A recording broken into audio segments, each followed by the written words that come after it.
నిజామాబాద్ జిల్లా పోతంగల్ మండల కేంద్రంలో విషాదం జరిగింది. మంజీరా నదిలో గొర్రెలకు నీళ్లను పెట్టేందుకు వెళ్లిన బావబామ్మరుదులు మృతి చెందారు. నీటిలో దిగి ఊబిలో ఇరుక్కున్నాడు గంగొండ అనే వ్యక్తి. అతన్ని కాపాడేందుకు నీటిలోకి దూకాడు బామ్మర్ది చిన్న గంగొండ. ఊబిలో చిక్కుకుపోయి ఇద్దరు చనిపోయారు.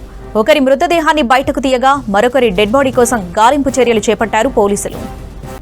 నిజామాబాద్ జిల్లా పోతంగల్ మండల కేంద్రంలో విషాదం జరిగింది. మంజీరా నదిలో గొర్రెలకు నీళ్లు పెట్టేందుకు వెళ్లి బావబామ్మర్దులు మృతి చెందారు.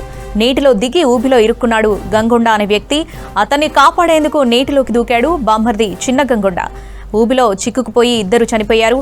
ఒకరి మృతిగా మరొకరి డెడ్ బాడీ కోసం గాలింపు చర్యలు చేపట్టారు పోలీసులు. మా పొతంగల్లో గంగొండ అని కుర్మా గంగన్న ఆయన రోజు గొర్రెలు మేపేందుకు రోజు మంజీరా నది ఆ పర్యాటక ప్రాంతానికి వెళ్తారు.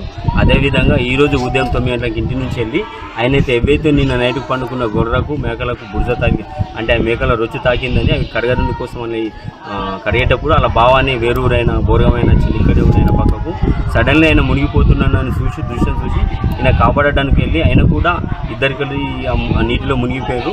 మా పొతంగల్ గంగన్న దొరికిండు. ఆ బోరగం చుట్టం కోసం లింకుతున్నారు. 9 గంటలకు వాళ్ళ ఇంటి నుంచి వెళ్ళింది. ఇక్కడ 10 గంటలకు జరిగింది సంఘటన. 10 గంటల నుంచి ఇప్పటి వరకు కూడా ఈతగాళ్ళు లింకుతూనే ఉన్నారు. కానీ ఆయన ఆచూకీ ఇంకా లభించలేదు.